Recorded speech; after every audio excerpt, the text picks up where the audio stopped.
basically ranting and raving how the consumers banded together on the message boards and emails and everything else, and got Microsoft to reverse their decision regarding the 24-hour online check-in, the used games, etc., etc. And they say, it's a big win for the consumer. We told Microsoft yada yada this and yada yada that, and we don't want it this and that. And as consumers, we have consumer rights to not have to take our property and resell it, blah blah blah. Let me just go ahead and drop a little bit of truth on you. No one owes you anything. Nothing. Not in video games, not in life. It's not going to happen, okay?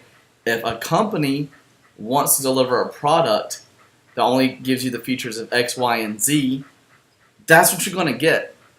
You're not entitled to have X, Y, Z, and A, B, C too just because you feel like it. Just because you feel like you deserve it. If there was so much hate and so much angst for what Microsoft wanted to do, where's the people lining up to burn down Valve and Steam and their products and what they do and how they run their business and their business model? Because that's what Microsoft was trying to set up. But a lot of people are very, very, like I said, short-sighted and didn't want to see that because, oh my God, no used games, I can't share my games. You freak out. You don't know what to do.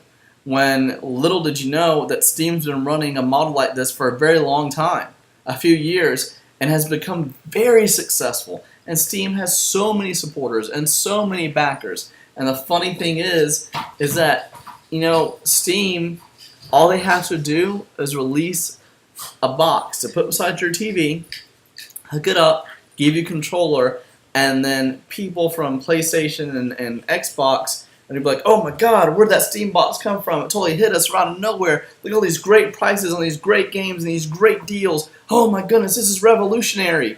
You know what? It's been revolutionary. It was revolutionary 2, 3, 4, 5 years ago when it came out. And now Microsoft's trying to capitalize on that and take it to the next level and make it something of a home console and bring an experience like that. Because a lot of people don't have the computers. A lot of people don't game on computers and have that experience with Steam. But Microsoft was going to give you that.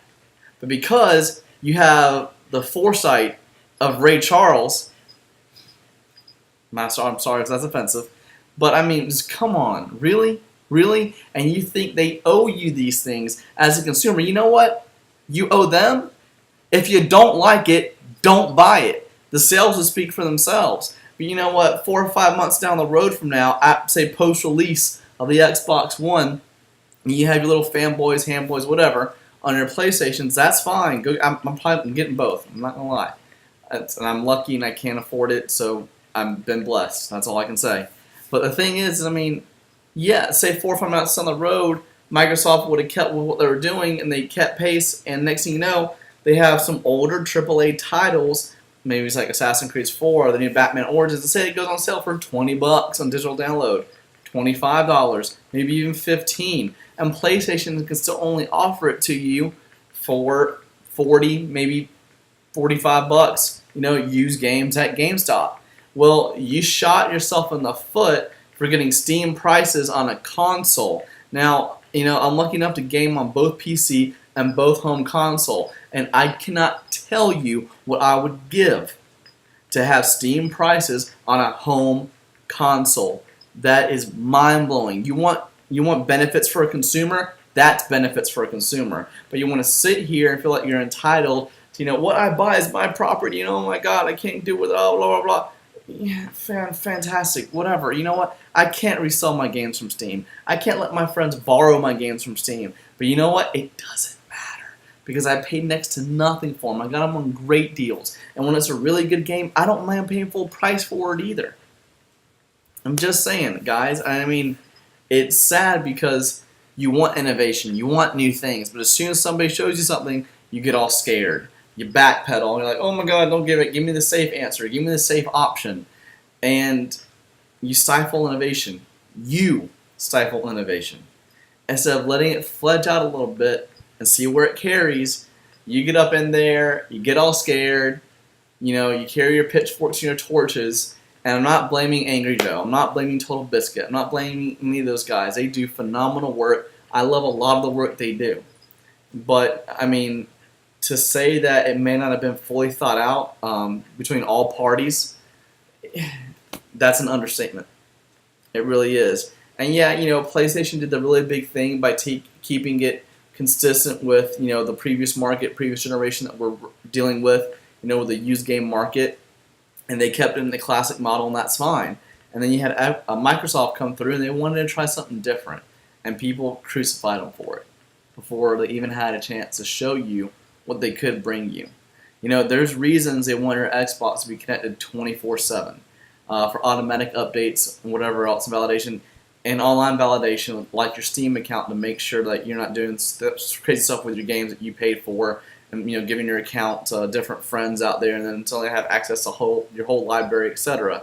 Steam validates you every time you click it to log in, the software to play any of your games. And then people are sitting here complaining because Microsoft wants to do it once every 24 hours.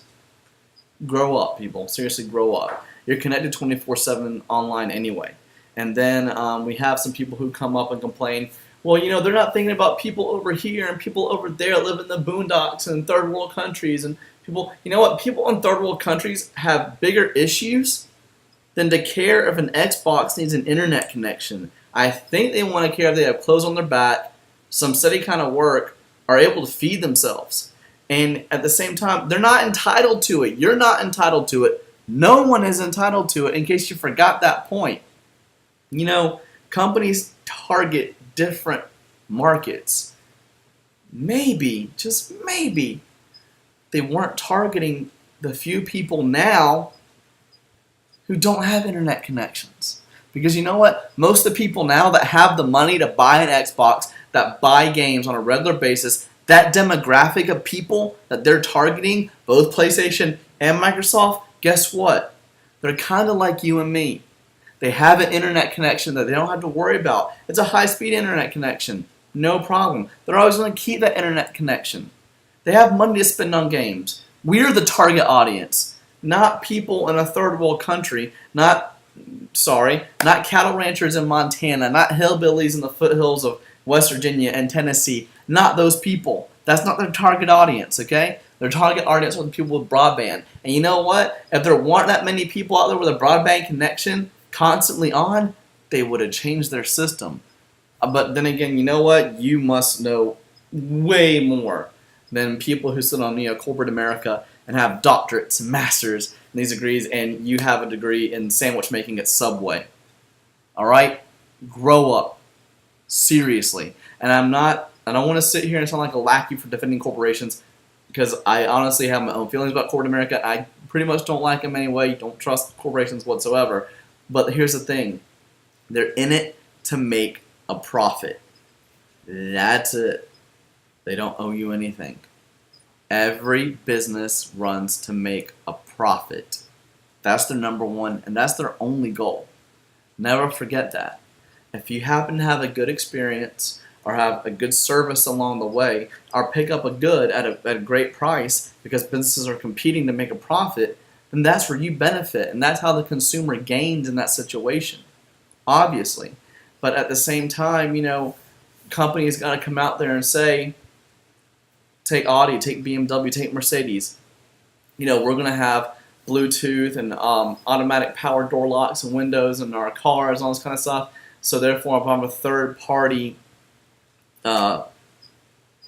fabricator for one of these vehicles, I know there's a standard I can build to in the Mercedes and the BMW and the Audis that I can sell to that market, because I'm targeting that market. Say I have a luxury headset that I want to use and sell only for luxury cars that's diamond plated. Well, you know what? I have a market to sell them to, and that's who I'm targeting.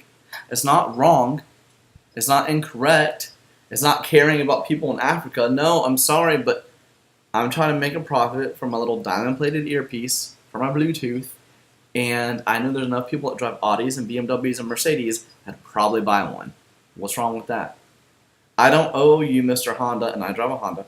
I don't owe you, Mr. Honda, a little diamond-plated earpiece, and you can't tell me it's not fair because it doesn't work in my Honda. I don't owe it to myself or owe it to whoever drives the Honda to complain about it, because you know what? That was that company's decision to target that market audience. Xbox One, Microsoft's company decision to target people with a secure and reliable broadband connection was their strategy to make money. And you know what? If you complain about it, if you don't have it, come on, you're watching videos on YouTube.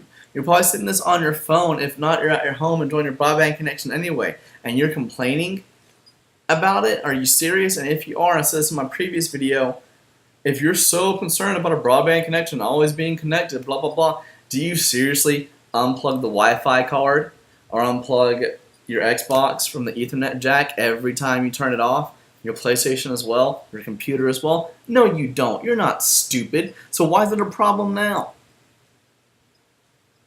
And you really think, and connect and privacy, I understand that, especially with all the NSA leaking going on and everything like that.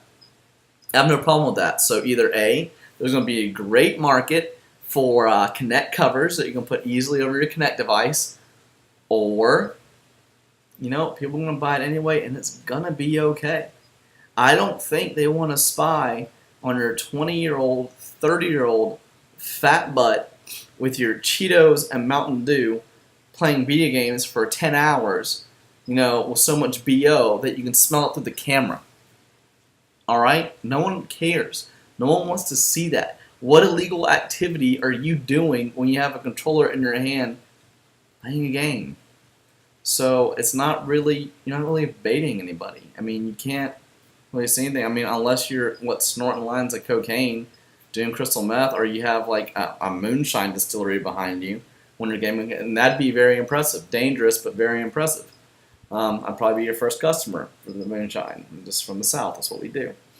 But anyway, guys, just a little bit of insight, and everything. And I think that there's a large demographic who definitely, waved a victory flag today, talking about how, the consumers won today. They reversed the marketplace for used games on Xbox. No more online check-in, all this kind of stuff. But I do think there's some more of us out there. It's my dog. I do think there's some more of us out there that realize that there was a bigger picture involved. And it's sad because when somebody tried to innovate to give you something more before you even considered what it could be, before you got so negative about it to see is there any positive in that situation, you reacted and you burned down the house already. It's like burning down a house to kill a spider. Man up, grab a shoe, and take care of the problem yourself. Alright? And just wait to see what happens. It'll be okay. And honestly, if it was a problem and that much of a backlash, and Microsoft saw it wasn't a bad thing, or wasn't a good thing, guess what? They would have reversed it anyway. But anyway, I hope you guys are happy. Allowing no innovation for this console generation, at least at release. I hope Microsoft's able to implement some of the things that they had going on, proceeding further. Also, one more point, Angry Joe mentioned that, we have shiny toys, but we're going to take away the used games. We're going to take away our shiny toy of family sharing as well. Well, you know what? Again, they're a corporation. They don't owe you jack crap. Alright? You don't have to buy their machine. It doesn't matter. It doesn't. And if they want to take away family sharing because it didn't fit in their ideal, because people complain that we want our original Xbox 360.2, well, guess what? You got your 360.2. Okay? And family sharing wasn't a part of that. So the things that are cool, the things that you complain about, the innovation, well, you're trying to, have your cake and eat it too. Stop being a chubby, no offense. And, stop being so demanding. This world owes you nothing. Nothing. Neither does any corporation, neither does Sony or Microsoft. You choose with your wallet. And that's the bottom line. Congratulations to you guys today. I feel that you've won. Thank you for listening to the video. If you want to hit the like button, I appreciate it. I don't plan on having a video series or anything like that. But maybe a few more now because there's a lot of stuff to talk about. There's a lot of stuff going on in the gaming industry. And, hey man, look forward if Steam decides to release a little box hook up to your TV to run your Steam account off of with your Steam games, then PlayStation and Xbox need to watch the heck out because they cannot compete with those prices. Not even close. So anyway, guys, thanks for tuning in. Thanks for watching. I appreciate it. Leave comments below.